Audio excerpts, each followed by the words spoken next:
Ok, pues bueno, CPS es una cosa muy interesante porque es un estilo de programación. Em, es una forma de escribir código, realmente. Y CPS lo único que hace es establecer unas reglas muy sencillas, ¿no?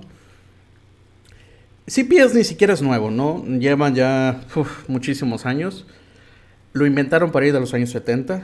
De hecho, es una cosa muy curiosa porque todos los conceptos de computer science y programación fueron inventados por ahí de la década de los 60 y los 70. Hay por ahí un chiste de mal gusto de que después de que murió Netscape, el navegador, no hay nada nuevo bajo el sol. Lo cual es parcialmente verdad, ¿no? Entonces CPS fue creado en los 70s y fue utilizado el término por primera vez en un paper donde presentaban Scheme. Scheme es un dialecto de Lisp, es un lenguaje basado en Lisp. Y ahí proponen la idea de Continuation Passing Style. Y Continuation Passing Style no es nada más, lo voy a describir aquí, Continuation Passing Style. No es nada más que controlar el flujo de ejecución del programa, ¿ok? A través de un concepto que ellos llaman continuaciones o continuations, ¿no? Y continuation es básicamente el mecanismo que se encarga de tomar el control de ejecución del programa, del orden de ejecución del programa.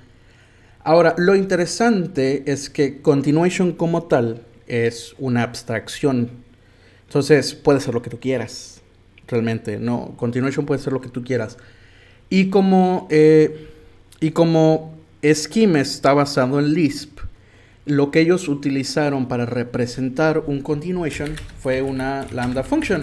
Que una lambda function es no es nada más que una función que tú pasas como un argumento a otra función. Entonces, les voy a dar un ejemplo, ¿no?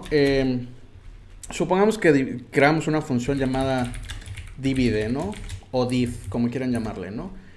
Divide, ¿no? Y la función lo que hace es tomar el argumento A y tomar el argumento B. Entonces, todas las funciones tienen un cuerpo, ¿ok? Y cuando se llega al final del cuerpo de la función, se regresa el control de ejecución a quien sea que haya llamado la función. Haya sido el script principal, haya sido otra función, haya sido un programa. Lo que hace es regresar el control, ¿ok? De forma implícita. Bien, otra forma de hacer eso es a través del uso de la palabra reservada return. Entonces, en este caso lo que hacemos es decirle, oye, ¿sabes qué? Toma A, divídelo entre B y regresa el resultado. Perdón, me estoy muriendo, ¿no? Y en el momento en el que el compiler, el intérprete, quien sea, el motor, encuentra la palabra reservada return, lo que hace es terminar la ejecución, ¿ok? Independientemente de que después del return haya código, ¿no? Entonces tenemos dos mecanismos por los cuales regresamos el control del flujo del programa a través del uso de funciones. Una es dejar que se agote el cuerpo de la función y el segundo es dejar que alguien haga un return desde el cuerpo de la función. Entonces, Continuation Passing Style lo que hace es decir, ok, no vamos a dejar que la función solita o a través del uso de return regrese el control el control de ejecución. Entonces, lo que vamos a hacer es hacerlo a través de un continuation, a través de una continuación. Generalmente, esto se hace pasando un último argumento. Le vamos a llamar continuation. Y en este caso, continuation es una función. Entonces, yo ya no dependo de return o de que se agote el cuerpo de la función para regresar el control a la persona, función, módulo, archivo que ha llamado esta función, ¿ok? Entonces la forma en la que lo usaríamos sería ejecutando la función divide, pasándole 1 y 2, por ejemplo, y después pasándole una función como tercer argumento. Y como nosotros estamos pasando el resultado de A y entre B a la continuación, nosotros podemos obtener el resultado como argumento de esta continuación. Entonces yo puedo imprimir en consola que el resultado es lo que sea que me regrese la división de 1 y 2. Entonces voy a ejecutar esto. ¿Dónde pongo esta cosa? Entonces, node, me parece que es index, así es index, ¿no? Entonces tenemos el resultado que es 0.5. Y si ustedes han hecho, por ejemplo, programación en Node.js, se darán cuenta que en Node.js, por ejemplo, esto se llama callback. No voy a usar el término callback de momento porque tiene otras connotaciones, pero el mecanismo es el mismo, ¿no? Tú le pasas una función como último argumento a otra función y cuando el proceso se termina de ejecutar o lo que sea que esta función está haciendo se termina de ejecutar, invocas esta función. En este caso, nosotros le llamamos continuación. ¿Tiene sentido hasta aquí? ¿Tiene sentido? Ok. Bien. Entonces, mucho sentido. Ok, entonces, ¿cuál es el detalle con continuación? Bien. Nosotros si quisiéramos ejecutar múltiples veces esta función, digamos, ahora quiero ejecutar divide con U2 y 2, por ejemplo, tendría que de nuevo pasarle una continuación como un argumento. Y entonces yo diría, oye, ¿sabes qué? El resultado ahora es tal, ¿no? Entonces si yo ejecuto esto, obtengo 0.5 y 1. Ok, y aquí tenemos otro detallito. Y es que, de nuevo, hay un flujo de control, ¿no? Hay una serie de operaciones que se ejecutan en cierto orden. Pero no es la continuación. No es una continuación el que se encarga de definir ese orden. Entonces, si nosotros queremos producir funciones o queremos ejecutar funciones en orden secuencial, tenemos que hacerlo a través del uso de continuaciones. Entonces, esta continuación de aquí tiene que ser responsable de ejecutar esta función de aquí. Entonces, lo único que voy a hacer es mover esto para acá. Y ahora en lugar de llamarle result, le voy a llamar step. Y esto va a ser importante más adelante, ¿no? Y a este también le voy a llamar step. Y cuando esto termine de ejecutarse, voy a imprimir en consola done, ¿no? He terminado, se acabó, ¿no? Entonces tenemos como este patrón en el que constantemente estamos nesteando llamadas dentro de continuaciones, ¿no? Tenemos el divide de 1 y 2, lo que hace es llamar a una continuación, y esa continuación lo que hace es ejecutar divide de 2 y 2, y después lo que hace es ejecutar una continuación, que lo que hace es imprimir en consola result, y, step y done, ¿no? Y esto genera lo que muchos conocen como la pirámide de la muerte, o de la pesadilla, o de la destrucción, o de la catástrofe, no sé cómo traducirlo en español. Y en Node.js nosotros le llamamos el callback hell, que es básicamente este patrón en el que cada vez tenemos más niveles de anidamiento, que cada vez tenemos más nesting levels dentro de nuestro código, lo cual hace que nuestro código sea difícil de leer, sea difícil de mantener, sea difícil de modificar, ¿ok? Entonces, hay algo muy interesante que tiene CPS, y es que al haber nacido en un entorno enteramente funcional, porque Scheme es un lenguaje de programación funcional, porque está basado en Lisp, y Lisp es el primer lenguaje de programación funcional de la historia, CPS nos permite tomar prestados elementos de la programación funcional y aplicarlos a nuestro estilo de programación.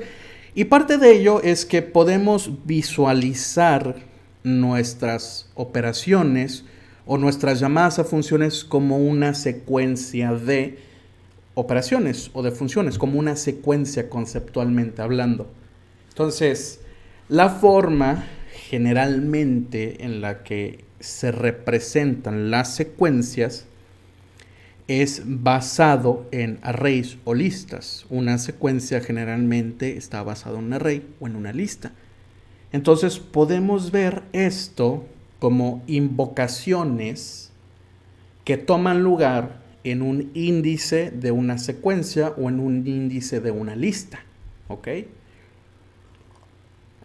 Entonces, lo que vamos a hacer es crear una abstracción encima, que lo que nos permita sea ejecutar una serie de elementos de manera consecutiva, como si estuviéramos trabajando con un array o con una lista. ¿Ok? ¿Tiene sentido lo que les estoy diciendo? ¿Tiene sentido? Sí. Ok, perfecto. Hola, Dorbecker, Don 2684. No sé quién seas, pero bienvenido. Espero que trabajes en NIRSO con nosotros. Entonces, ¿cómo hacemos esto? ¿Ok? ¿Cómo creamos esta abstracción encima? Bien, yo necesito primero poder trabajar con secuencias. Entonces, lo que voy a hacer es crear una función llamada secuencia. Entonces, nuestra secuencia lo que va a hacer es tomar una lista. ¿Ok? Y nosotros necesitamos realizar una operación o un step en cada elemento de la lista. Vamos a llamarle step. Y nosotros necesitamos tener una continuación para poder controlar el flujo de la ejecución del programa una vez que esta secuencia haya sido completada. Ahora, debido a que la continuación es una abstracción, yo puedo representar de nuevo la continuación como yo quiera. Y como puedo representarlo como yo quiera, lo puedo llamar como yo quiera. Ah, ¿qué onda? ¿Cómo estás? Sigo esperando el código. Mándamelo. Entonces, a esta continuación no la vamos a llamar continuación, la vamos a llamar done, que es la función que vamos a llamar cuando la ejecución de nuestras funciones hayan terminado. Entonces, el tercer argumento de la función sequence también se va a llamar done. ¿Ok? El último argumento que nosotros tomemos siempre lo vamos a utilizar como referencia para terminar el control, para continuar con el flujo del control de nuestras operaciones, ¿no? Entonces, ¿qué vamos a hacer? Aquí vamos a hacer un poquito de trampa, porque el problema que tienen las funciones que siguen el estilo de CPS, de Continuation Passing Style, se les conoce como funciones con colores. Es decir, alguien hizo una analogía de que una función tiene un color cuando esta función tiene ciertas características especiales. Entonces, por ejemplo, en JavaScript no es lo mismo una reporting futuri. ¿Qué onda, señor Proaño? Una función tiene un color, entonces cuando tiene características especiales. El problema con las funciones con color es que no las podemos mezclar. Un ejemplo muy sencillo. Las funciones asíncronas no las podemos mezclar con funciones generadores en JavaScript, por ejemplo. Tienen dos colores diferentes, tienen dos propiedades diferentes, por ende no las podemos mezclar, ¿no? Y en el caso de las funciones con colores, todas las funciones que estén dentro de una función con color tienen que tener el mismo color. Y todas las funciones que llamen a esta función de determinado color tienen que tener el mismo color. Es decir, solo puedo llamar funciones asíncronas dentro de funciones asíncronas. Solo puedo llamar funciones generador dentro de funciones generador. Solo puedo llamar funciones que regresen promesas o funciones async await desde funciones que regresen promesas, ¿no? Entonces, ese es el problema que también tenemos con CPS. CPS le da un color a nuestras funciones. Les da una característica. En este caso es el último argumento llamado done. Este es la característica que le brinda nuestro color. Entonces, todas las funciones que nosotros llamemos dentro de una función que siga CPS, también tiene que seguir CPS. Entonces, lo que vamos a hacer aquí es hacer un poquito de trampa. Y lo que vamos a hacer es usar una función dentro de sequence que no siga CPS. Más adelante vamos a mudarnos de este modelo y vamos a implementar una, pero eso lo vamos a ver más adelante, ¿no? Entonces, la lista es un array. Entonces, yo les voy a llamar operaciones en lugar de lista para que tenga más sentido. Operations. Y entonces las listas o los arrays en JavaScript tienen una propiedad llamada for each. Ahí, for each. For each, ¿ok? Y for each lo único que hace es recibir una función. Esta función que nosotros pasemos va a recibir como argumento el elemento en el índice actual de la iteración actual de la lista. Entonces, va a recibir una operación. Y después lo único que tenemos que hacer es llamar a la operación con el step que nosotros estamos pasando. Y una vez que se hayan pasado todas las operaciones por esta función step, nosotros vamos a llamar a la función done, ¿ok? Y entonces, ¿cómo se vería esto? Vamos a mover este código que tenemos aquí con el Pyramid of Doom. Es más, lo voy a comentar para que no lo perdamos de vista. Y lo voy a pegar aquí abajo, pero ahora lo voy a utilizar junto con mi función secuencia. Entonces, recordemos, nuestra función secuencia recibe como primer argumento un array, que en este caso, cada elemento de ese array tiene que ser una lista, ¿ok? Y recordemos que lo que recibimos en ese argumento va a ser la función done. Ahora, este done no es el done global que nosotros le pasamos a sequence. Este done es el next. Básicamente es el indicador que le damos a sequence para decir yo ya terminé en esta iteración, en este procedure, en esta llamada de hacer lo que tenía que hacer. Llama a la siguiente iteración. Entonces, no le vamos a llamar done, le vamos a llamar next para que tenga un poquito más sentido, ¿no? Y aquí entonces yo ya puedo poner mi función divide y entonces ya puedo pasarle 1, le puedo pasar 2 y le puedo pasar next, ¿ok? Y voy a hacer exactamente lo mismo. Voy a copiar, voy a pegar, solo que en lugar de que sea divide de 1 y 2, va a ser divide de 2 y 2, ¿ok? De esta forma, ¿ok? Entonces, llega la primera iteración, se llama a la función divide de 1 y 2, y este next le indica a mi for each que esta operación de acá ya terminó de ejecutarse y que pase a la siguiente.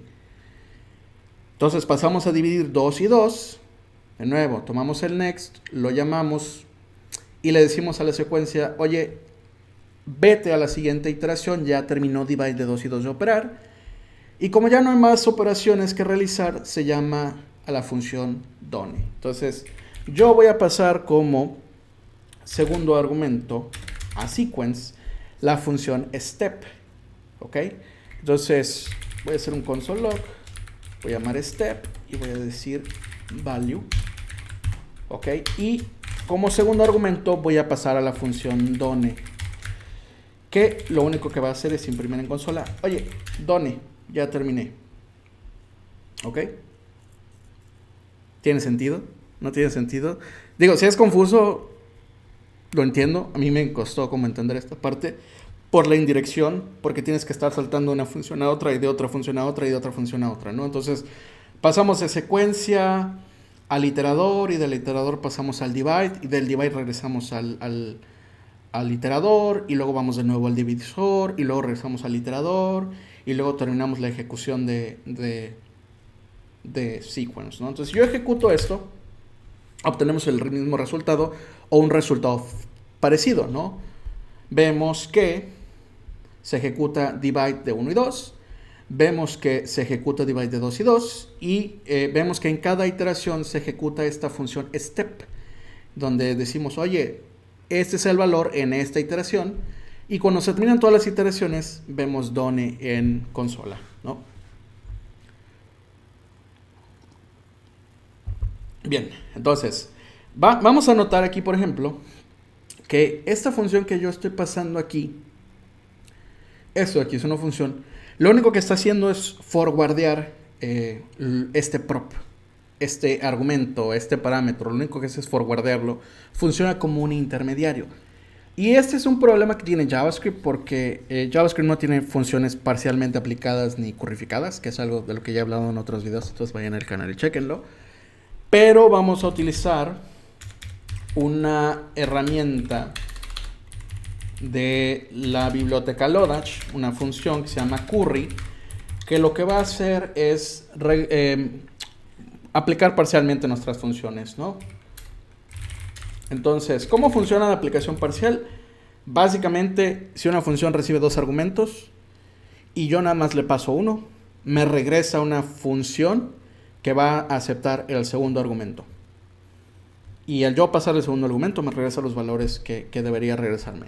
Si tengo 3 argumentos y paso 2, me regresa una función que acepta el tercero. Si le paso 1, me regresa una función que acepta 2.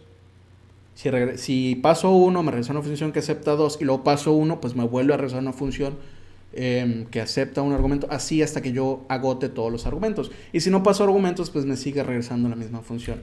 Entonces, curry es bastante fácil de utilizar porque solo tienes que decir... solo tienes que tomar tu función y rapearla dentro de curry. Y curry va a hacer toda la magia por nosotros, ¿no? Entonces lo único que voy a hacer es rapear esta función, es envolverla de esta forma. Y listo, nuestra función ya está parcialmente aplicada. Entonces vamos a aplicar exactamente el mismo principio para nuestra función divide. Vamos a currificarla. Entonces para esto tengo que moverla tantito debajo de nuestro import o de nuestro require. Entonces divide igual a curry y listo. Entonces ya está parcialmente aplicada tanto divide como sequence, ¿ok? Entonces, debido a que esta función de aquí acepta un argumento y es el último argumento de esta función, yo lo que puedo hacer es saltarme ese argumento y entonces divide de 1 y 2 va a regresar una función que está parcialmente aplicada que acepta el argumento next, que se lo va a pasar a esa función que es exactamente lo que está esperando la secuencia. Entonces vamos a hacer exactamente lo mismo con divide de 2 y 2 y vemos que sigue funcionando. ¿Tiene sentido lo de aplicación parcial? Digo, hay otros videos y otros streams en los que he hablado de esto a detalle, entonces, digo, para saber que no nos estamos perdiendo, ¿no? ¿Tiene sentido? Ok, perfecto. Ok, perfecto. Ahora, este código de aquí está tomando como en cuenta, el hecho de que la operación siempre se va a ejecutar de forma correcta, ¿no? Pero ¿qué pasa si intento hacer una división por cero? Las divisiones por cero no están definidas, entonces técnicamente es un error. Entonces, ¿qué hacemos al respecto? Bien, las cosas que generalmente haríamos en el estilo directo es básicamente no CPS, de lo contrario CPS. En estilo directo, el estilo de toda la vida común y corriente, no lo entiendo, pero tiene sentido. Bien, perfecto, 10 de 10. Entonces, en estilo directo, lo que nosotros haríamos sería decir, oye, chécame primero, antes de hacer cualquier cosa, que B sea 0. Y si B es 0, lo que vamos a hacer es entonces aventar una nueva excepción que diga cannot divide by 0. No se puede dividir por 0. Que es lo que haríamos generalmente en lenguajes comunes y corrientes y que haríamos en estilo directo. Bien, recordemos, CPS es acerca del flujo de control. Throw lo que está haciendo es alterar el flujo de control. Porque en cuanto se llega a throw, el flujo de control se interrumpe. Y recordemos, debe ser una continuación quien se encargue de eso, no throw. Entonces tenemos que crear o tenemos que ver la forma en la que las continuaciones se encarguen de eso. Ahora, no hay una regla en CPS de cuántas continuaciones una función puede aceptar.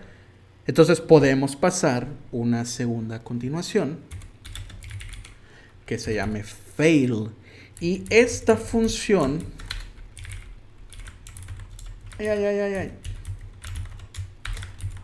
Y esta función se llama cuando algo sale mal o cuando alguien está intentando dividir por 0. En lugar de ser throw quien interrumpe o toma control del flujo, hacemos que una continuación lo haga. Entonces ahora tenemos un cuarto argumento. Tenemos una función, una continuación que se llama cuando todo sale bien y tenemos una continuación para cuando las cosas salen mal. Básicamente estamos creando una rama, estamos haciendo branching, estamos bifurcando el flujo de control a través de continuaciones. Entonces, lo que yo voy a hacer, entonces, es pasar otro argumento a sequence que se encargue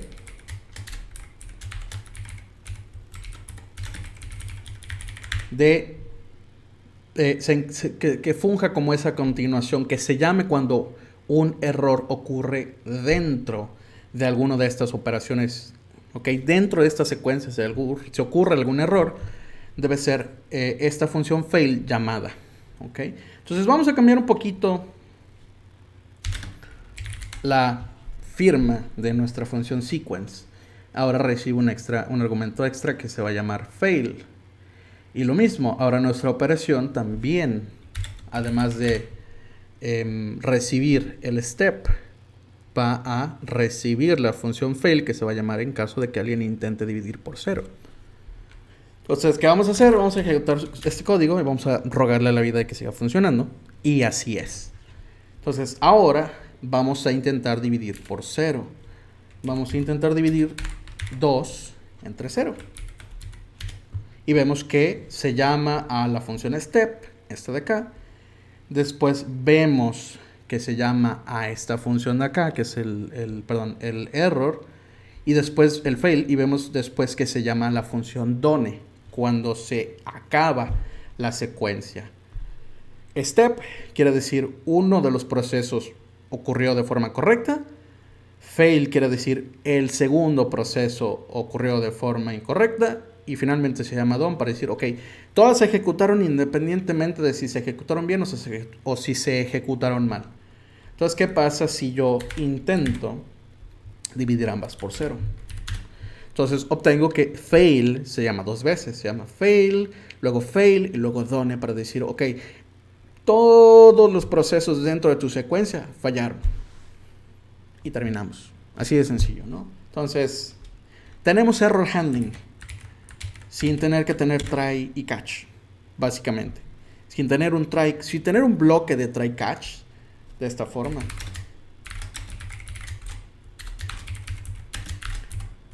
Sin tener un try catch, tenemos manejo de errores. Ok. Tiene sentido. Ahora, yo dije algo muy interesante.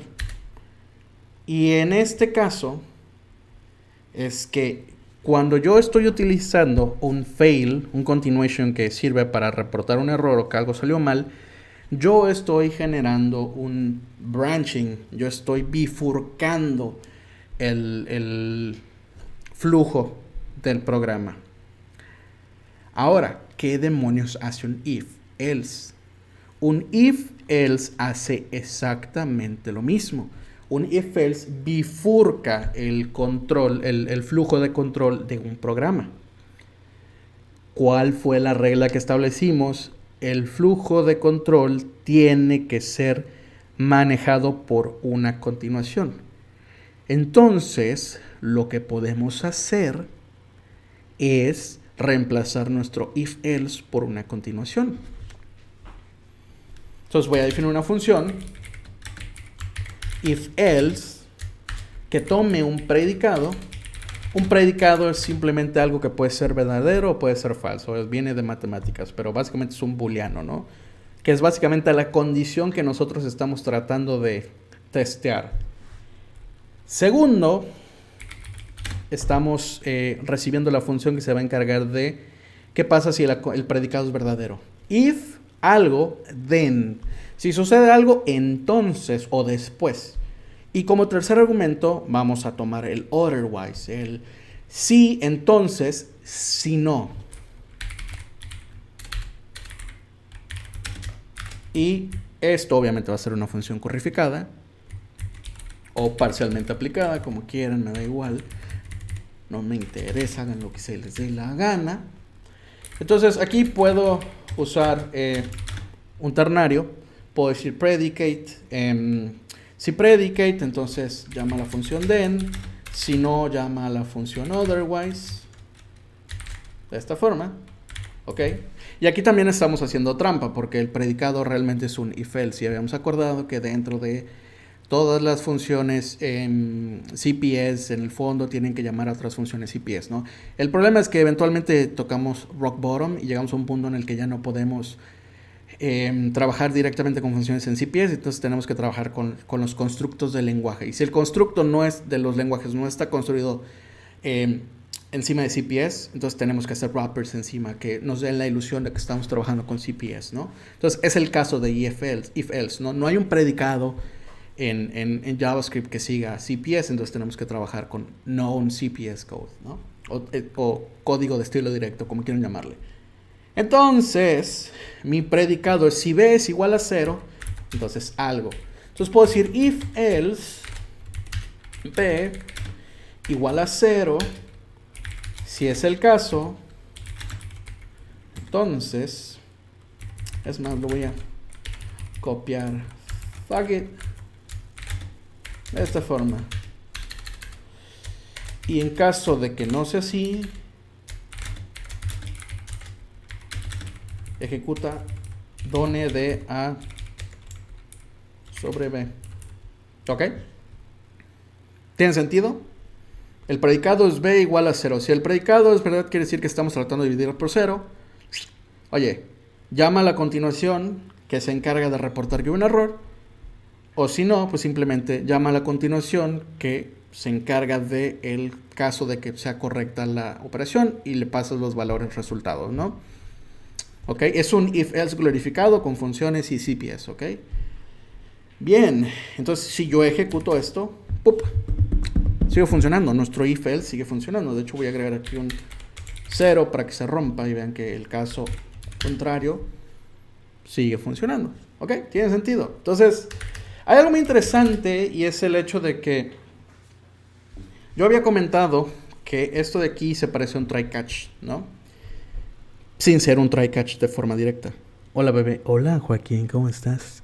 No, yo había comentado que esto pareciera que fuera un try-catch, pero es la secuencia la que se encarga tanto del try como del catch que estamos viendo hoy. Lo del CPS, el blog que les pasé. Entonces estamos en la parte de secuencias, ¿no? Entonces, lo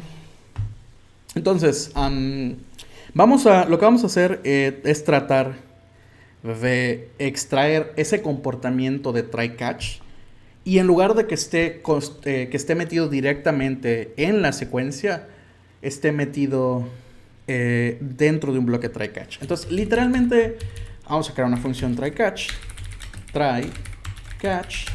y de nuevo va a ser una función parcialmente aplicada. Y esta función lo que va a hacer es recibir un try block, básicamente, y va a recibir un done y va a recibir un fail, ¿no? Y el try block va a hacer trampa porque lo único que vamos a hacer es ejecutarlo y pasarle el done y el fail. Y eso es todo lo que hace el try catch. Así de sencillo. Así de sencillo. Es todo lo que hace el try catch. Entonces, entonces lo que hago es mover el try, el catch, muevo el done, lo muevo aquí y entonces muevo el error también, los muevo de lugar, de forma que ahora es esta función la que se encarga del manejo de errores y yo me puedo enfocar en que la secuencia solo se encargue de la serie de operaciones que vamos a realizar y el step, la función que se va a ejecutar cada vez que nosotros llamemos a divide con 1, a divide con 2 y esta llamada sea exitosa. ¿Tiene sentido? Espero que sí. Entonces lo que voy a hacer es simplemente ejecutar este código de nuevo para que ustedes lo vean. ¡Ay! Se rompió. Ahora, ¿por qué se rompió? ¡Ay, ay, ay, ay! Error message. Ah, ok, los puse al revés. Tengo retraso, perdónenme, muchachos. Puse al revés. Ahí está. Primero va el done, después va el error message, ¿no? Entonces, esto sigue funcionando. Si yo entonces pongo el 0 aquí y ejecuto esto, obtengo que no divide por 0. Entonces, sigue funcionando. O sea, nuestro código... ¿Qué hice? Ay, ¿qué hice? Ok, nuestro código sigue funcionando. ¿Ok? Lo único que hicimos fue extraer la parte de la validación de el error fuera de la secuencia y dejar que otro bloque de código se encargue de esto, ¿no? Entonces, yo les había dicho anteriormente de que estábamos como haciendo trampa en esta secuencia porque nuestra secuencia está utilizando for each y for each no es una función que sigue CPS. ¿Ok? Y yo les había dicho que llegaba un punto en el que nosotros tocábamos fondo, rock bottom, y nosotros ya nos tocaba lidiar con los constructos del lenguaje. Entonces, el problema que tenemos con esta función es que nosotros no podemos replicar la interrupción de la secuencia. Si se dan cuenta, si intentamos hacer una división por 0 en la primera operación, de todos modos va a realizar la segunda. Y si nosotros intentamos hacer, si tuviéramos 3 operaciones y tuviéramos un error en la segunda, de todos modos ejecuta la tercera. Y si el error está en la primera, pues de todos modos ejecuta la segunda y la tercera. Entonces no tenemos una interrupción del flujo de secuencias. Y con for each es imposible. Se los juro, lo intenté. Literal, ayer estuve hasta las 2:30 de la mañana intentando replicar este comportamiento de interrumpir las secuencias con los nativos de for each y no pude. Entonces, en lugar de usar for each, podemos hacer magia. ¿Ok? Déjenme acomodo. Ok. Y aquí es donde las cosas se ponen interesantes. Yo llegué tarde, que me perdí. Media cosa. Si ya leíste el blog post, ya sabes de qué va esto. Nada más estoy hablando de eso. Creo que solo con un for se puede. Sí, pero aquí está el detalle. Los for each es un mecanismo que se utiliza para tener iteraciones. ¿Ok? Y el for se utiliza también para tener iteraciones. Un for each no puede abortar por su estructura, vato. Es lo que estoy diciendo, coño. Es lo que, bueno, puedes usar un continue, un break, pero no podemos usar esos mecanismos ahorita porque hueva, ¿no? Que de hecho continue y break también toman control del, ¿sabes? Del flujo de la ejecución. Entonces tendremos que reemplazar el continue con un skip y el break sería el failure y el done a la vez. Entonces se pone turbia la cosa. Entonces recordemos que podemos tomar cositas prestadas de la programación funcional. Y en la programación funcional, los bucles, las iteraciones, los for each, realmente son llamadas recursivas encima de listas. Entonces, no solo podemos representar esta secuencia de operaciones como una lista, podemos representar una iteración como una lista. Entonces, lo que vamos a hacer es un poquito de magia negra y recursividad. Y vamos a implementar nuestra propia versión de for each utilizando recursividad. ¿Ok? Entonces, ¿qué vamos a hacer? Para empezar, recordemos que for each también es una función que tiene que estar codificada. Entonces vamos a usar un poquito de la magia de Lodash para eso, ¿no? Entonces, ¿qué vamos a hacer, muchachos? Vamos a decir que for each es una función y lo que toma como primer argumento es nuestra lista, obviamente. Y vamos a decir que esta lista va a ser una lista vacía por defecto, en caso de que nosotros no pasemos nada o pasemos undefined. Como segundo argumento vamos a llamar la función iterati, ¿ok? Que va a ser la función step, solo que aquí le decimos iterati solo porque tiene un poquito más de sentido en el contexto, pero es la función step, ¿no? Y después vamos a llamar done y después vamos a llamar fail, ¿ok? Entonces, como es una función recursiva, las funciones recursivas tienen una condición base. Y la condición base es básicamente en qué momento yo dejo de llamar esta función. ¿qué demonios tiene que pasar para que yo salga de este ciclo de recursividad? ¿Ok? Entonces, el caso base es que la lista esté vacía. Entonces vamos a usar de nuevo nuestro constructo if-else y vamos a revisar que el largo de la lista sea 0. Y si el largo de la lista es 0, quiere decir que ya iteramos sobre todos los elementos de la lista. Entonces vamos a llamar a la función done, que es la función que termina la ejecución de nuestro programa. ¿Ok?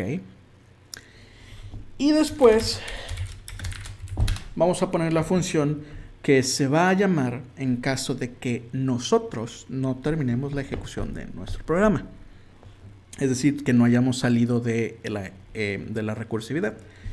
Entonces, algo muy común que van a ver en lenguajes funcionales es que si tú tienes una lista, primero tomas la cabeza, que es el primer elemento de la lista. Y después tomas la cola. La cola es todo aquello que no sea la cabeza. Si tienes 1, 2, 3, la cabeza es 1, la cola es 2, 3. Si tienes una lista con un elemento, la cabeza es 1, la cola es nada. Si tienes 1, 2, 3 hasta el infinito, la cabeza es 1, la cola es infinito. Bueno, 2 hasta el infinito, ¿no? Entonces, ya tenemos la cabeza. Entonces, vamos a llamar a la función iterati y le vamos a pasar la cabeza, que es básicamente el valor actual.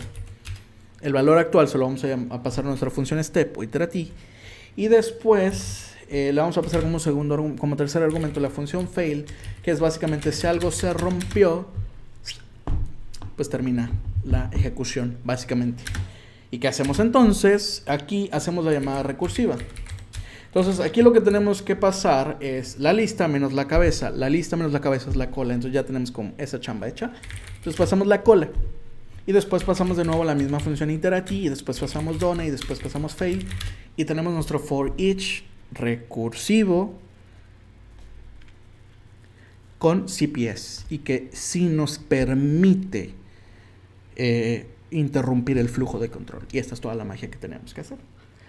Ahora, si ustedes se dan cuenta, aquí llamamos a iterati. ¿Ok?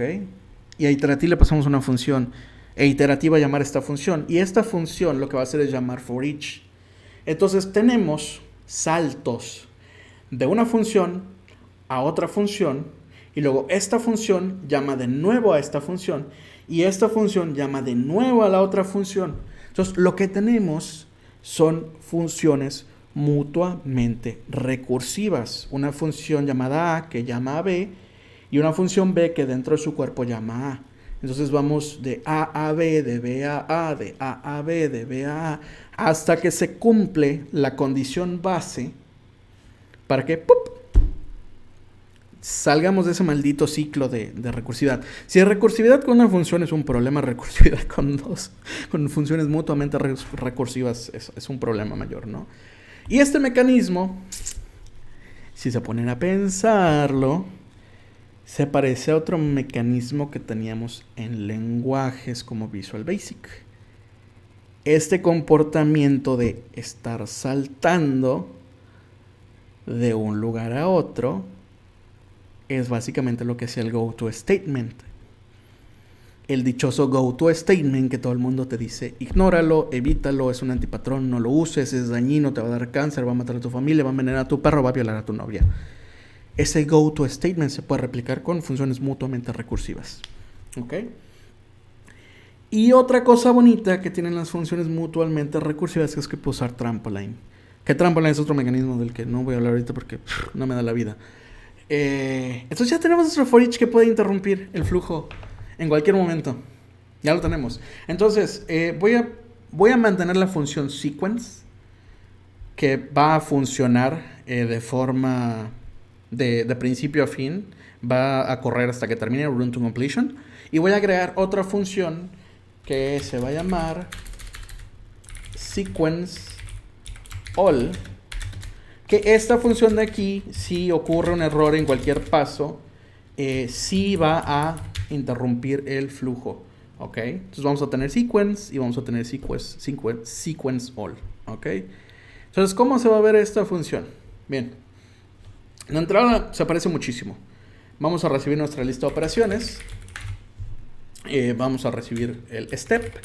En este caso sería el iterati. Bueno, el step y el iterati son diferentes, pero bueno. El step y después el done y el fail.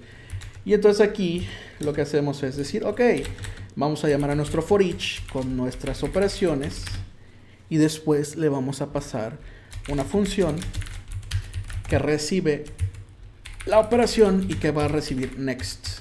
Ok.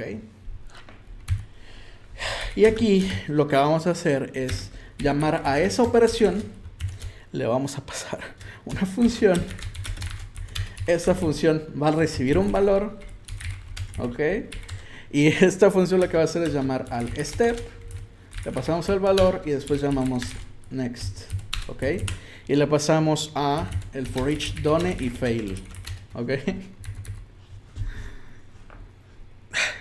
¿Por qué hago estas cosas? Maldita sea. Maldita sea.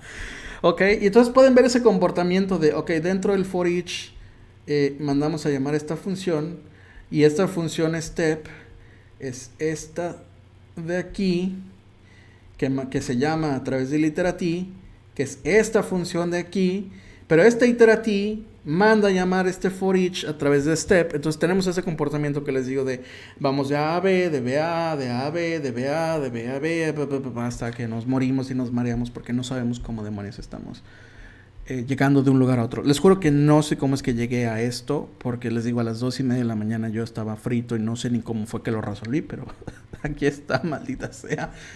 Ok, entonces aquí yo puedo reemplazar a mi sequence por mi sequence all. Y espero, por el amor de Jesús, que el niño Jesucito, que esto funcione. Y no está funcionando. Y no está funcionando. Entonces voy a copiar y pegar código que ya tenía aquí preparado. Porque obviamente no voy a implementar esto desde cero. Solo que aquí se llama series. Ok. Yo no veo que haya cambiado nada. Ok, cool. No sé qué hice. Ok, este fail de acá. Ok, faltaba este fail de acá. Ok, cool. Lo voy a llamar operación. Ok, operación. Ok, ya, con eso funciona. Ok. Y ahora lo que voy a hacer es de nuevo copiar y pegar. Solo que ahora vamos a dividir por 3. Y vamos a tratar de romper el último elemento de nuestra secuencia, ¿no? Y ¡pop! No podemos dividir por 0, ok, pero es la tercera, ok. ¿Qué pasa entonces si yo vuelvo a poner esto en 2 y ahora rompo la segunda? Ok, obtengo el primer step y después cannot divide por 0 y ya no se llama done. Dense cuenta que ya no se llama la función done, ok. Si se llama fail en un caso de que se interrumpa el flujo, nunca se llama done, ok. Jamás se llama done, jamás se llama don, se llama a ese de ahí. Entonces, ¿qué pasa si yo, por ejemplo, rompo el primero? Ahí. Cannot divide by 0. ¿Ok? Sigue funcionando. ¿Ok? Sigue funcionando. Se rompe la primera ejecución, ya no continúa con la secuencia de datos, ¿no? ¿Ok? Entonces, ¿por qué demonios es esto importante? Que es la pregunta que ustedes me han de estar haciendo en este momento. Infinite loop, sí, podrías llegar a un infinite loop. Imagínate tener dos infinite loops corriendo. Volarías doblemente el stack, aunque no creo que eso sea posible. Pero la pregunta entonces es, ¿para qué demonios quiero esto?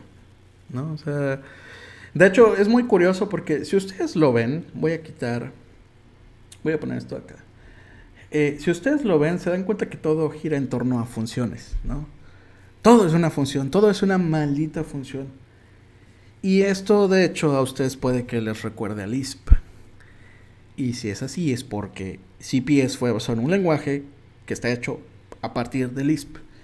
Y de hecho, yo podría técnicamente tomar esto y poder hacerlo pasar por código Lisp. Para que esto fuera código Lisp, lo único que tendría que hacer sería poner los paréntesis al principio, de esta forma, y quitar las comas, Y esto podría pasar por código de Lisp. Podría. Entonces, pero bueno, esto no resuelve la pregunta de por qué esto es útil, ¿no? Más allá de es divertido y es un buen ejercicio mental, ¿sabes? Quizá ustedes no lo recuerden, porque quizá yo ya estoy viejo, a mis 24, ya estoy viejísimo, pero cuando Node.js surgió, Node.js no tenía promesas. Node.js lo único que tenía era callbacks. ¿Ok? Y de hecho ustedes, si lo ven y si han trabajado con, por ejemplo, con Node.js, ven que ustedes dicen, ok, vamos a leer un archivo a través de read file. Ok. Y ustedes siguen el mismo patrón, o sea, ustedes siguen usando continuations, ¿no? Solo que Node.js utiliza un estilo diferente. Node.js utiliza un estilo que se llama error first. En lugar de que tú le pases dos argumentos que sean funciones, dos continuaciones, una para manejar el done y una para manejar el fail, Node.js te pide que tú le pases una para manejar ambos. Y si hay un error, te pasa el error como primer argumento. Y generalmente tú lo que terminas haciendo es decir, if error, handle error, ¿no? En caso contrario, llama a otra función, ¿no?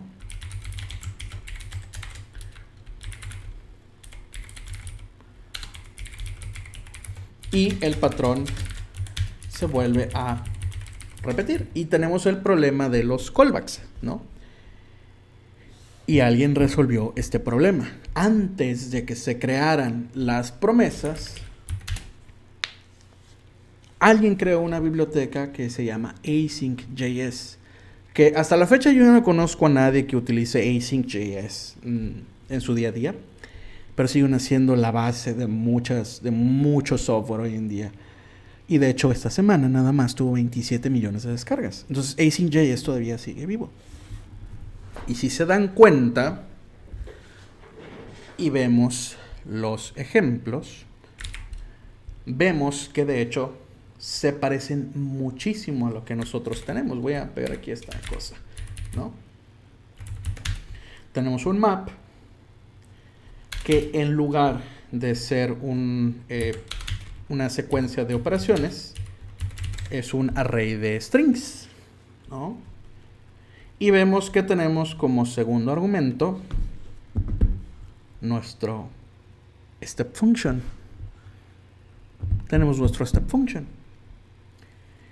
Y vemos también que como tercer argumento tenemos la función done.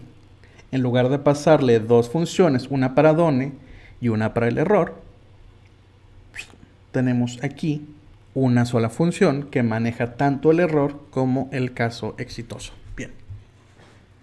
¿Recuerdan lo que yo les decía de los colores?